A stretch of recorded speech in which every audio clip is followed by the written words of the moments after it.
बोल जयकारा बोल मेरे श्री गुरु महाराज की जय। सौभाग्यशाली गुरुमुख हो। सत्पुरुषों ने पाप का मूल लोभ को ही बताया है। लोभ के अधीन होकर बड़े बड़े विद्वान ज्ञानहीन हो जाते हैं। मनुष्य यह नहीं सोचता कि जिस लोभ में फंसकर वह अपने पतन के कार्य करता है, क्या मरते समय यह धन उसके साथ जाएगा? कदापि नहीं। माया के समान धन दौलत अन्य अंत में बिछुड़ जाने वाली है, तो फिर धन के लोभ में पड़कर आप कर्म करने से मनुष्य को क्या लाभ? लोभ ऐसा प्रचंड शत्रु है, जिसके हृदय में प्रवेश कर जाए तो फिर उस प्राणी की बुद्धि मलिन हो जाती है, जिससे वह अपने हित अनित के परिणाम को उचित रूप से नहीं सोच सकता और अज्ञानता के गहरे गर्त में जा गिरता है। यह दृश्य दिया गया है कि एक पंडित जी किस प्रकार लोभ के अधीन होकर तुच्छ कर्म करने को तत्पर हो गया। वो इस प्रकार है, एक समय की बात है कि कोई एक पंडित काशी विश्वविद्यालय से वेदांतों की विद्या प्राप्त करके 12 वर्ष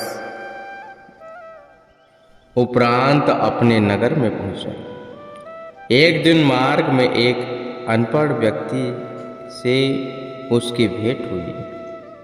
उसने कहा, पंडित जी, आप बड़े विद्वान मालूम होते हैं, मेरे एक प्रश्न का उत्तर तो दीजिए कि पाप का मूल कारण क्या है। उसके यह प्रश्न करने पर पंडित जी भी विचार करने लगे कि पाप को तो मैं जानता हूँ, लेकिन पाप के उद्गम स्थान को मैं नहीं जानता। दिल में लज्जित हुए कि विधाध्ययन के उपरांत एक अशिक्षित व्यक्ति के द्वारा किए गए इस पहले ही प्रश्न का उत्तर मुझसे न बन पाए। कुछ देर सोचने के पश्चात उससे कहा कि तुम मेरे साथ घर चलो, मैं तुम्हें सोचकर उत्तर दूंगा। घर जाकर पंडित जी सब ग्रंथों को खोल कर बैठ गए और लगे उस प्रश्न का उत्तर खोजने। अत्यंत परिश्रम करने के बाद भी उन्हें सफलता न मिली, जिससे वह उदासीन हो गए तथा वह व्यक्ति भी वहां से निराश होकर चला गया। उसी समय से पंडित जी इस प्रश्न का उत्तर पाने की खोज में चिंता आतुर से रहने लगे। एक दिन पंडित जी अपने गांव से किसी दूसरे गांव में गए, क्योंकि इनके हृदय में पाप के मूल की समस्या की खोज का विचार चलता रहता था, जिससे वे सदा निराश व उदासीन से बने रहते थे। उस गांव में मार्ग चलते चलते इनकी एक हरिजन से भेंट हुई। यह हरिजन सत्संगी विचारों का था। सत्संगी सज्जन होने के साथ साथ यह धनाढ्य भी था। दोनों की परस्पर भेंट होने पर वार्तालाप के मध्यांतर उसने पंडित जी से पूछा, महाराज, आप उदास से क्यों हैं? पहले तो पंडित जी इधर उधर टहलते रहे, परंतु हरिजन ने जब पुनः आग्रह किया, कदाचित मैं आपकी कुछ सहायता कर सकूं। यदि आपको बताने में कुछ आपत्ति ऐतराज न हो, मुझे बता दीजिए। हरिजन के 1-2 बार पूछने पर पंडित जी ने अपना प्रश्न उत्तर पाने की समस्या उसे बताई। तब हरिजन बोला, पंडित जी, इसका उत्तर तो बहुत ही सरल है, लेकिन कुछ दिनों आपको मेरे यहाँ ठहरना होगा। मैं आपके रहने के लिए अलग मकान की व्यवस्था कर दूंगा, जिसमें गंगा जल छिड़कवाकर उसे पवित्र करवा दूंगा। विश्राम के लिए स्वच्छ आसन और भोजन के लिए सीधा वगैरह भी आपको पहुंचा दिया जाएगा। पंडित जी को अपने प्रश्न का उत्तर पाने के लिए तीव्र अभिलाषा थी, अतः उन्होंने हरिजन के प्रस्ताव को स्वीकार कर लिया और उसके साथ चल दिए। हरिजन ने पंडित जी के लिए सब सुख सुविधाएं जुटा दी। पंडित जी वहीं रहने लगे और अपने हाथ से ही भोजन आदि बनाने लगे। हरिजन दोनों समय पंडित जी के पास आता और कहता, महाराज, आपको यहाँ भोजन बनाने में कष्ट प्रतीत होता होगा। यदि आप स्वीकार करें तो मैं पवित्र होकर आपके लिए भोजन बना दिया करूं।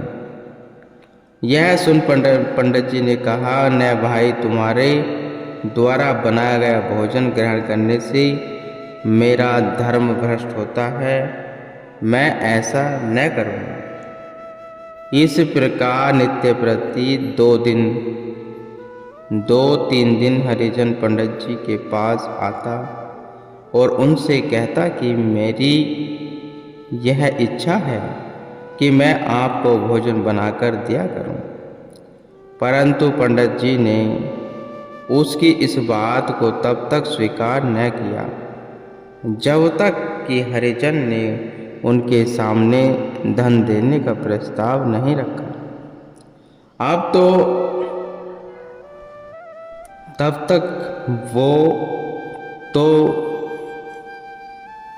तक तो वे अपने भ्रम धर्म को समक्ष रखकर स्वयं ही भोजन बनाते रहे। लेकिन जैसे ही हरिजन ने इनके आगे 5 मोहरे प्रतिदिन भेंट करने को कहा, तब पंडित जी किस प्रकार लोक के पंजे में फंसकर अपने ब्राह्मणोचित धर्म से पतित होते। आप पाठ्यगण उस वर्ताव को भी ज्ञात कर लेवे। 4-5 दिन के उपरांत हरिजन ने बड़ी नम्रता के साथ पंडित जी से कहा, महाराज, 4-5 दिन से मैं देख रहा हूँ कि आपको भोजन बनाने में अत्यधिक कष्ट होता है। आपने अतिथि का यह कष्ट मेरे लिए असहनीय है। यदि आप स्वीकार करें तो मैं गंगा जल से स्नान कर पवित्र हो धुले हुए वस्त्र पहनकर तथा चौका लीप कर आपके लिए भोजन बना दिया करूँ तथा 5 मोहरे भी भेंट में दिया करूँगा। हरिजन की यह बात सुनकर पंडित जी विचारों के उधेड़ बुन में लग गए। मन ने कहा, भोजन बनाने में तो सचमुच ही बहुत कष्ट होता है। दूसरा, इस कष्ट की निवृत्ति का अब अच्छा अवसर भी हाथ लग रहा है।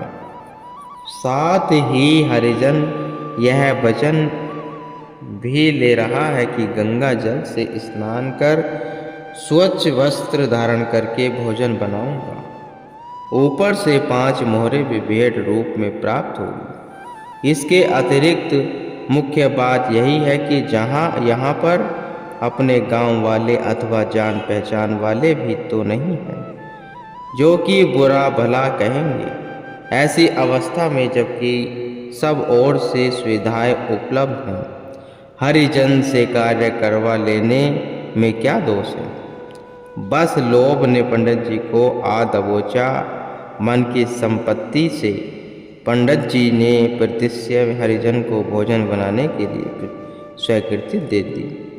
हरिजन ने भोजन बनाया, परोस कर पंडित जी के सामने रखा।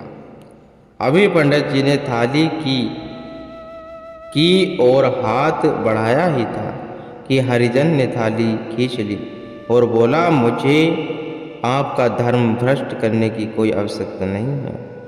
मैं तो केवल इस उपाय से आपके प्रश्न का उत्तर देना चाहता था। सो वह आपको मिल गया। एक तो थाली के खींचे जाने से दूसरा हरिजन की बात ने आपको प्रश्न उत्तर मिल गया। पंडित जी को आश्चर्य में डाल दिया। उन्होंने पूछा, मेरे प्रश्न का उत्तर कैसे मिल गया? तब वह कहने लगा, महाराज, आपने जिस बात से ब्रह्मोचित कर्म करने का परित्याग कर मेरे हाथों को बना भोजन स्वीकार किया, वह केवल नित्य प्रति मोहरों के मिलने का ही लालच है। यही प्रतिष्ठा लोभ का स्वरूप है और इसी लोभ से ही पाप की उत्पत्ति होती है। पंडित जी हरिजन की बुद्धिमत्ता को देखकर आश्चर्यचकित हो गया तथा अपनी इस कृति पर लज्जित हो अपना सा मुंह ले हुए प्रश्न उत्तर पाकर अपने गांव लौट आया।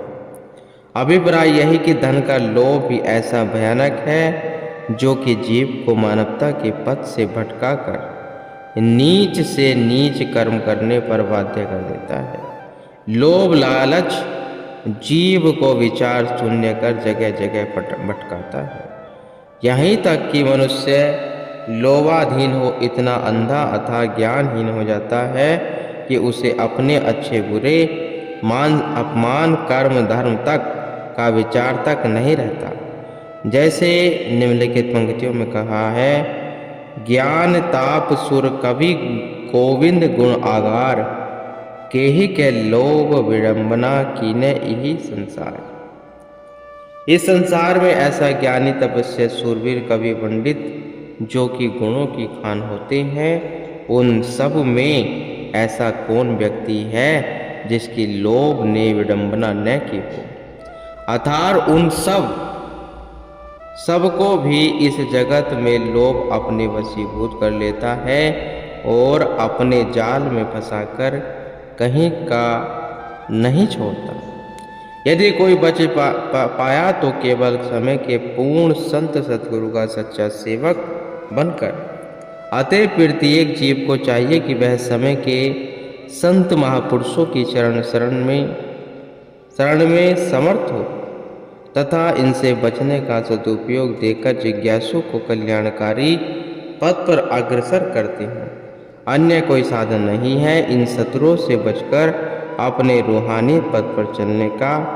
विपरीत इसके लिए यदि कोई चाहे कि मैं पुस्तकालय विद्या के बल से ही इन पांचों शत्रुओं पर विजय पा सकूं, ऐसा विचारना उसकी नितांत भूल है और यह अति असंभव कार्य है। अतः यदि चाहते हो कि हमें परमानंद की प्राप्ति हो और हम जीवन यात्रा में चलते हुए आगामी यात्रा को भी सुगम बना ले, तो निश्चय ही वर्तमान समय के संत सद्गुरु को सर्व विद्याओं के ज्ञाता त्रिकालदर्शी और जीव के परम हितैषी होते हैं। उनकी शरणागति ग्रहण कर उनके उपदेश अनुसार निष्काम भाव से सेवा करते हुए अपने जीवन को सफल करें। गुरु